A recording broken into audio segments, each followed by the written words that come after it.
आपण सुरुवातीला पाहूया आज लक्ष वेधून घेणाऱ्या 3 महत्त्वाच्या बातम्या आणि यामध्ये पहिली लक्ष वेधून घेणारी महत्त्वाची बातमी ती म्हणजे नवरात्र उत्सवाची।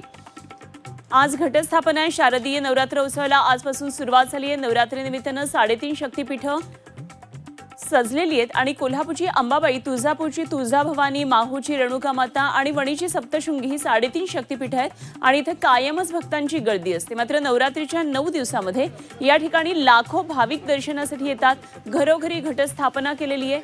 शिवाय अनेक सार्वजनिक नवरात्र उत्सव मंडळ सुद्धा देवीची स्थापना करतात।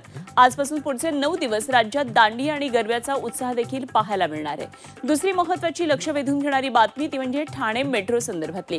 ठाण्यात लवकरच मेट्रो धावणार आहे आणि त्या पार्श्वभूमीवर मेट्रोची ट्रायल रन ही आजपासून सुरू होणार आहे। या ट्रायल रनसाठी मुख्यमंत्री देवेंद्र फडणवीस, दोन्ही उपमुख्यमंत्री उपस्थित राहणार आहेत। घोडबंदर मार्गावरच्या गायमुख ते विजयनगर असा 3.5 किलोमीटरपर्यंत मेट्रोचा पहिला हा ट्रायल रन असेल आणि डिसेंबरपर्यंत ठाणे शहरातल्या मेट्रोचा पहिला टप्पा सुरू होणार आहे। गायमुख ते कॅडबरी जंक्शन मार्गावर ही मेट्रो धावणार आहे। आणि तिसरी लक्ष वेधून घेणारी महत्त्वाची बातमी ती म्हणजे राज ठाकरे आणि आशिष शेलार एकाच मंचावर येणार आहेत त्या संदर्भातली।